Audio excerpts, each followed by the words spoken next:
거침없이 하이킥. 오늘도 장장 콤비와 함께합니다. 장성철 공론센터 소장, 장윤선 정치 전문기자 모셨습니다. 어서 오세요. 안녕하세요. 네, 안녕하십니까.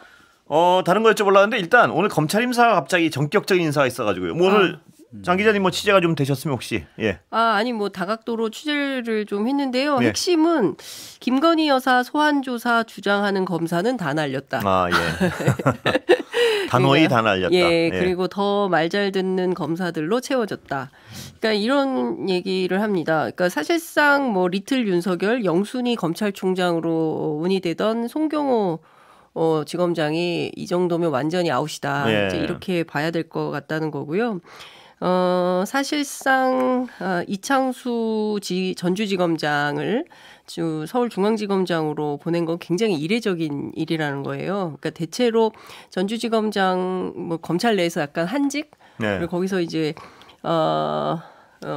뭐 말년 검사장 하다 퇴직하는 뭐 이런 스타일인데 전주지검장에서 중앙지검장으로 직행하는 것은 뭐 저에게 얘기해 준 분은 6.25 동란 이후 처음 보는 얘기다. 이제 이런 얘기를 합니다. 그러니까 그 정도로 굉장히 익숙지 않은 풍경인데 그러면 이걸 어떻게 해석을 해야 되냐. 이제 구구한 얘기들이 나오는데요. 대통령께서 관심 있게 보는 데가 네 군데가 있다는 겁니다. 서울중앙지검, 그다음에 수원지검, 남부지청, 전주지검. 그러니까 수원은 이재명 대표 때문에 그렇고요. 전주지검은 사실상 문재인 대통령 사위. 잘 아시는 것처럼 타이 이스타젯 채용 특혜와 관련해 가지고 뭐 얼마 전에 일종의 이제 그 문재인 정부 청와대에 있던 그 국회의원들이 뭐 기자회견도 하고 있었는데요. 뭐 이분이 사실상 채권 추심 스타일로 수사를 한다. 반복해서 계속 전화하고 방문하고 막 이러면서 이제 귀찮게 하는 스타일로 하는데 여하튼 매우 이례적이다. 그럼 이분은 사실상 찐윤, 그 신찐검, 신윤핵관 이렇게 이제 분류를 하던데요. 그 이창수 이제 새로 중앙지검장 같은 경우에는 윤석열 대통령하고 대검 대변인 하면서 상당히 인연을 가졌고 원래 이분이 형사부 출신이고 특수통은 아니라고 합니다. 근데 이제 이분을 한다는 것은 그럼 무슨 의미냐, 어떻게 봐야 되느냐. 사실상 이제 넉 달 후에 이원석 총장 이후에 이제 새로 총장이 올 텐데 그분 역시도 그냥 무색무취한 분을 세우게 될 거고 일은 이창수와 우리가 한다. 이런 시그널로 이제 해석을 해야 될 것 같다라고 얘기를 하고 사실상 이원석 총장이 디올백 수사로 체면 칠회 정도를 해야 되겠다라고 결심한 걸로 보이는데 사실상 이번 인사는 그것도 하지 마. 그것도 하지 마.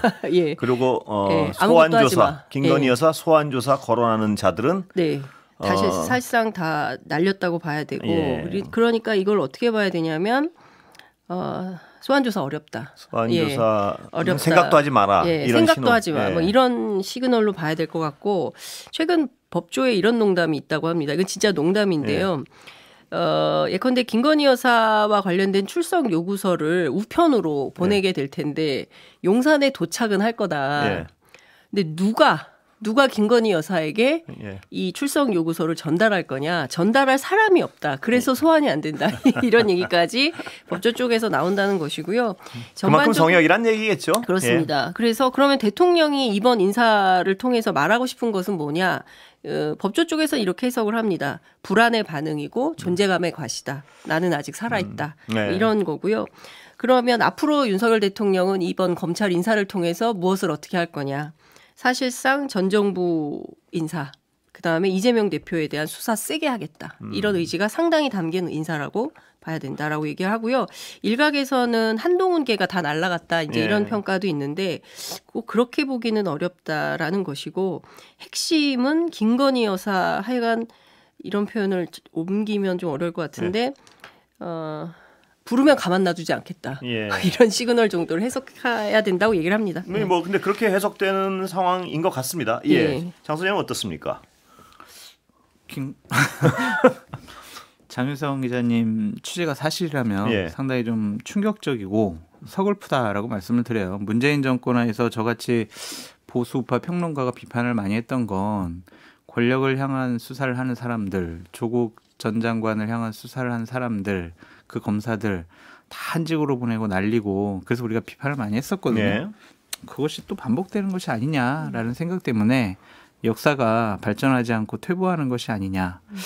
그런 공정과 정의와 상식을 갖고 기반으로 권력에 굴하지 않는 윤석열 검찰총장을 기대를 해서 정권이 교체된 건데 결국에는 대통령이라는 중요한 공적인 자리와 그 인사권을 갖고 가족들을 보호하려고 하는 것이 아니냐. 그러니까 사실이라면 그런 생각이 좀 들어가지고 상당히 정말 서글프고 착잡하고요. 이번 인사의 어쨌든 중요한 목표는 두 가지인 것 같습니다. 뭐 장윤성 기자님 워낙 잘 설명해 주셨는데 김건희 여사님은 건들지 마라. 그리고 사정 정국을 강화하겠다. 그 두 가지 인사로 읽혀집니다. 이 인사가 더 눈길을 끄는 건 송경호 중앙지검장이 정권이랑 먼 분도 아니잖아요. 그렇죠. 그런데 이 먼 분도 아닌 분도 너도 못 믿겠으니까 더 가까운 사람을 불러올게 이거 아닙니까? 그렇죠. 너도 소환 조사 어쩌고 하는 거 보니까 안 되겠구나 뭐 이런 거고요. 좀 그렇죠. 그러니까 김건희 여사와 관련해서 사실 이제 그 이번에 송경호 지검장은 이번이 아니라 원래 1월 15일 전으로 교체하려고 했었다는 거예요. 전문용어 쓰시려고. 죄송해요. 큰 실수할 뻔했습니다. 그래서 김건희 여사 소환 뭐 둘러싸고 뭐 여러 가지 설왕설래가 있다더라라는 소문이 있었을 때 그 무렵에 사실상 뭐 소위 얘기하는 한동훈 라인 6인 쿠데타설 뭐 이런 게 돌았을 때 그때 사실은 이제 교체를 하려고 했었는데 총선을 좀 지켜보자, 선거 이후로 미루자라고 했다가 이제 이번에 인사가 났다는 것이고요.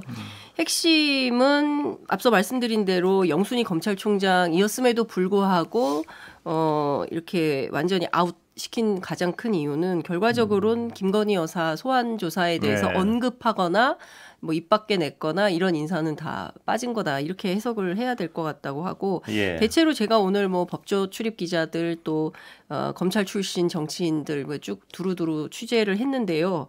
한 5명 정도 취재를 했는데 대체로 의견이 비슷하더라. 그러니까 사실상 이것은 김주현 민정수석이 오는 순간 예고됐던 일이고 사실상 친윤 체제를 더 공고히 하겠다라는 걸로 해석을 해야 되고 그러면 일단 뭐 그렇게 해석하는 분들도 있어요. 그러니까 기본적으로는 검사들이 다 또 이제 일하다 보면 자기 살 길을 찾기 마련이고 책임 추궁을 걱정하기 때문에 지휘부야 코드를 맞추기 위해서 적극적으로 노력을 하겠지만 평검사들은 아무래도 또 그 자기 이름이 역사에 남는 거기 때문에 수사하려고 하는 사람들도 있을 거다. 중요한 포인트는 야당, 민주당이 앞으로 어떻게 하느냐가 굉장히 중요하고 더 중요한 것은 국민적 관심이다.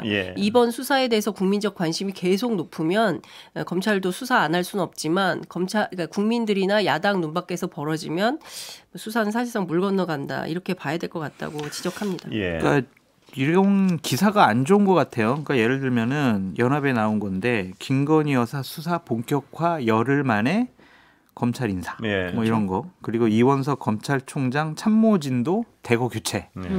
왜 교체하겠냐고요. 그러니까 이런 것들이 계속 이제 오늘부터 왜 이런 식으로 바뀌었을까? 결국 김건희 여사 보호하려고 하는 거 아니야? 이러한 분석과 보도가 계속 나올 것 같은데 이게 과연 정권의 대통령에게 국민의힘에게 좋을 것인가 그런 생각을 계속 해보게 됩니다. 사실 이원석 총장이 김건희 여사 명품백 수사 전담팀 구성하라고 지시한 지 열 하루 만에 나온 인사거든요. 말씀해 주신 대로 사실상 총장의 손발이라고 볼 수 있는 대검 간부들을 싹 다 바꾼 거예요. 그러니까 이거는 아무것도 하지 마. 그러니까 추미애 법무부 장관이 윤석열 검찰총장 뭐 측근들 다 날리고 손발 다 잘라버렸다. 이거 우리 그때 계속 문재인 정권 시절에 봤던 거거든요. 그대로 이제 이런 일을 왜 하실까요? 왜 하시는지 아시잖아요. 왜 질문을 하세요? 자, 그러면 이런 상황이면 야당으로서는 특검 요구에 어떤 더 정당성을 얻게 됐다 이렇게 판단할 수밖에 없는 거 아니겠습니까? 지금 보면 선거사범 수사도 아마 본격적으로 하게 될 가능성이 클 것 같고요. 그 지난주에도 말씀드렸는데 이제 협치가 아니라 이젠 대치다라고 말씀을 좀 드렸는데 민주당에서도 이제 추미애 그 후보로 일종 정도 이제 모아져 가는 것 같아요. 국회의장 후보가. 그렇게 되면 대통령실도 그 추미애 의장 시대를 준비하는 체제가 좀 필요한 판단을 했나라는 생각도 좀 드는 인사 아닌가 싶습니다.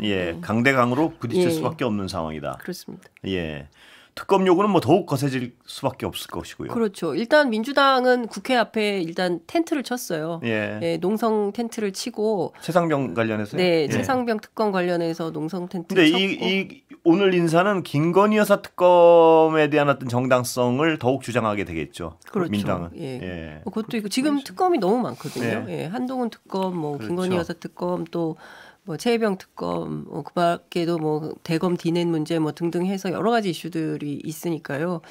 이것을 다 한꺼번에 할지 아니면 순차적으로 할지 이것은 몇몇 과제는 22대 국회로 예. 넘어갈 수밖에 없을 것 같고 그렇습니다. 그러니까 이런 것 같아요. 그러니까 대통령 기자회견 때 김건희 여사 탈탈 털었지 않냐 예. 문재인 정권 하에서 근데 뭘 또 수사하려고 그래. 예. 그러한 이미지를 준 것이고 그렇죠. 또한 국회에서 특검을 요구하는 것은 정쟁이다. 막 이런 식으로 얘기했잖아요. 맞아요. 예. 그러니까 둘 다 싫다는 거예요. 건들지 마라. 건들지 네. 마라. 그 사인 같네요. 그렇죠. 예. 자, 그러니까 싹 다 배버리겠다 뭐 이런 뜻이라고 아주 격한 용어가 많이 나옵니다. 오늘 취재하니까 제가 다 옮길 수 없을 정도로 근데 센 그 세간에 떠돌던 정말 이 정부의 실세가 누구이냐, 예. 결국은 김 여사 아니냐, 뭐 이런 어떤 세간의 소문들을 약간은 반증하는 뭐 그런 결과인 것 같기도 하고요. 어떠십니까? 드릴 말씀이 없어요. 아니, 세게 말씀하세요. 예. 예, 그렇습니다. 하여튼 김건희 여사를 건드리면 안 된다는 어떤 메시지는 분명한 것 같습니다. 뭐 여러 측면에서 봐도. 네. 자, 그럼 아까 이 추미애 국회의장 가능성이 점점 높아지고 있는데 네. 추미애 국회의장으로 힘이 쏠리고 있는 건 분명한 거죠, 지금? 어떻습니까? 예. 그렇게 보여집니다. 예. 지난주 뭐 수요일 날에 뭐 다 정리된 거 아니냐 그런 얘기가 이제 정가에 싹 돌았었거든요. 예. 그리고 그 중간에 계속 보면은 뭐 정성호 의원이라든지 조정식 의원이라든지 다 그냥 뭐 본인 사퇴했잖아요. 예. 그러면 이제 한쪽으로 몰아갈 수밖에 없는 것인데 뭐 지금은 이재명 당대표 시대이기 때문에 예. 시간이고 뭐 그렇게 정리하시는 건 좀 괜찮다고 생각이 드는데 그래도 국회의장이라 함은 최후의 보루거든요. 예. 국회의 본질인 대화 조정 타협을 할 수 있는 중립적인 인사, 최소한 기계적인 중립은 지켜라 이건데 지금 추미애 뭐 당선인이나 민주당에서는 중립 필요 없어. 예. 그냥 민주당이 요구하는 거 실현시킬 수 있는 그러한 국회의장이 필요해라고 얘기를 하고 그런 분을 지금 뭐 임명 형식으로 추대를 하려고 하는 것 자체가 맞는 것이냐라는 좀 생각이 들고요. 저는 박찬대 원내대표의 말도 상당히 좀 말이 안 된다고 생각이 듭니다. 전반기 의장은 돌격형이 돼야 된다. 예. 국회의장이 돌격형 국회의장이면 국회 난장판 될 거거든요. 정말 22대 국회가 엉망진창이 될 것 같다라는 좀 생각도 들고 친명 의원들은 이런 식의 얘기를 했대요. 추미애 당선인은 일종의 대립군이다. 예. 이재명 대표 대신 전쟁에 나가 싸워줄 사람으로 선택된 거다. 이렇게 동아일보에서 보도를 했거든요. 예. 과연 국회의장이라는 자리에 대해서 민주당이 이렇게 생각하시는 게 과연 맞는 것이냐 그런 생각이 듭니다. 예. 근데 이제 그걸 민주당의 요구라고 하기엔 좀 어려울 것 같아요. 그러니까 전반적으로 개혁 국회가 돼야 누구의 돼. 요구예요? 아니 사실은 지난 총선에 담긴 민의가 좀 있는 거죠. 이를테면 민의가 그럼 국회의장 그럼 중립을 하지 말고 그러면은 아니, 한쪽 당 편들어줘라 이거예요? 아니요. 그러니까 한쪽 당을 편들라는 게 아니라 좀 우리가 복귀를 해볼 필요가 있는데 김진표 국회의장이 사실상 대통령이 거부권을 9번이나 행사하도록 사실은 의회 권한이 침해당하고 있음에도 불구하고 말 한마디 똑바로 못한 것에 대한 울분과 공분이 있는 게 사실이지 않습니까? 또 하나는 지난번에 보면 그 최민희 방통위원 같은 경우에는 7개월 7일 동안 임명장을 주지 않아서 일을 못하게 만들어 버렸고 또 한 측면에서는 이제 방심위원들 야당 측 국회 측 추천 몫은 아예 임명도 안 하고 있는 거거든요. 어찌 보면 대단히 비정상적으로 운영되고 있는 이 상황에 대해서 국회의장으로서 사실은 김진표 의장이 역할을 했다고 한다면 뭐 이 정도의 개혁 국회가 필요하다는 여론은 비등하지 않았을 거다라는 생각이 좀 듭니다. 근데 그 역할을 김진표 의장이 전혀 안 한 거죠. 그러니까 그에 대한 비판이 있으면서 역작용으로 뭔가 개혁 국회가 필요하고 의장으로서 국회가 좀 살아있음을 보여주는 그런 사람이 필요한 거 아니냐, 강한 국회가 필요하다 이런 등등의 이제 논의가 있었던 것이고 그 과정에서 이제 주자를 결정하면서 그러면 누가 그 역할을 제일 잘할 거냐 이걸 놓고 지금 경쟁을 하다가 결국에는 이제 조정추, 그러니까 조정식 의원, 그다음에 정성호 의원, 추미애 의원이 이제 세 분이 사실상 단일화에 합의를 한 거고.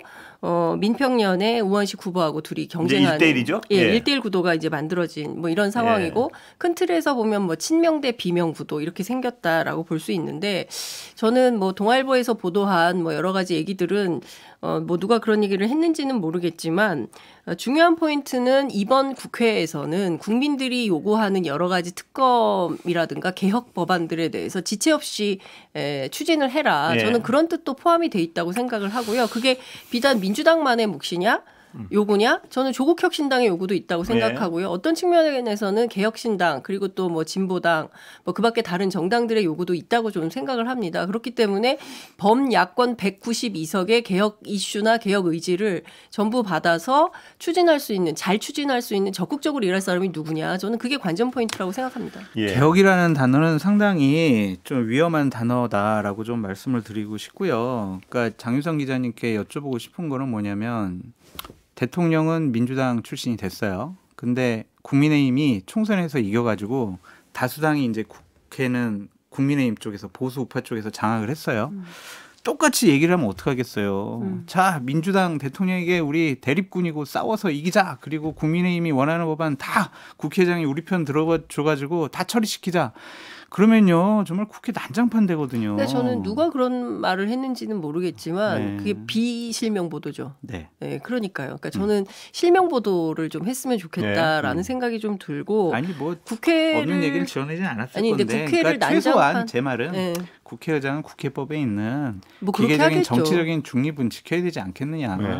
특정 근데 개파나 저는 특정 당의 국회의장은 아니잖아요. 그러니까 여기서 그때 이제 추미애 대표가 얘기하는 맥락을 좀 잘 읽어봐야 될 것 같은데요. 그 맥락이 다 필요 없고 내 맘대로 할 거야. 민주당이 원하는 거 다 두드릴 거야. 이런 차원은 아닐 거고요. 그리고 이제 본인도 역사에 남는 그 국회의장이기 때문에 뭐 여야가 합의할 수 있는 걸 최대한 합의해서 뭐 결론에 이르도록 하겠죠. 뭐 일방적으로 뭐 다 직권상정해서 다 두드리고 이렇게 하지는 않겠죠. 근데 이제 이건 우스갯소리로 이제 국민의힘 의원들이 본회의장 가서 뭐 대정부 질문이나 이런 거 할 때 존경하는 국회의장님 뭐 이렇게 하잖아요. 추미애 국회의장한테 과연 그거 할 것이냐라는 생각도 들고 대통령께서 시정연설을 나올 것이냐. 나와서 또 존경하는 추미애 국회의장님이라고 할 거냐.